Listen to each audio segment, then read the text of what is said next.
যুক্তরাষ্ট্র ও ইসরায়েলের সঙ্গে ইরানের সংঘাত ক্রমে বিস্তৃত হওয়ায় বৈশ্বিক জ্বালানি সরবরাহ নিয়ে উদ্বেগ বেড়েছে। এর প্রভাবে আন্তর্জাতিক বাজারে টানা তৃতীয় দিনের মতো তেলের দাম বেড়েছে। রয়টার্সের প্রতিবেদনে বলা হয়েছে, মঙ্গলবার ৩ মার্চ ভোরে ব্রেন্ট ক্রুড তেলের দাম ব্যারেল প্রতি $1.70 বা 2.2% বেড়ে দাঁড়ায় $79.44। এর আগের দিন সোমবার ২ মার্চ তেলের দাম বেড়ে সর্বোচ্চ $82.37 পৌঁছায়, যা ২০২৫ সালের জানুয়ারির পর সর্বোচ্চ। পরে কিছুটা কমলেও দিন শেষে প্রায় ৬.৭% বেশি দামে লেনদেন শেষ হয়।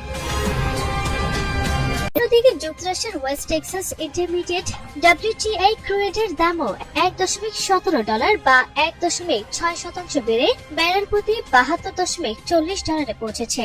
আগের সেশনে এই তেলের দাম উল্লেখযোগ্যভাবে বেড়ে শেষ পর্যন্ত 6.3% ঊর্ধ্বগতিতে বন্ধ হয়।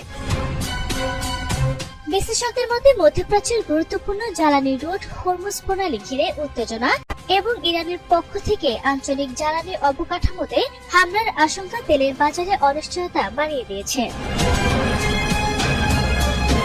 আইজি মার্কেটের বিশ্লেষক টনি সাইকামোর বলেন, সংঘাত দ্রুত প্রশমনের কোনো লক্ষণ দেখা যাচ্ছে না, ফলে হরমুজ প্রণালী কার্যত ঝুঁকির মুখে এবং সংঘাত যত দীর্ঘায়িত হবে তেলের দামের ঊর্ধ্বমুখী চাপ ততই বাড়বে।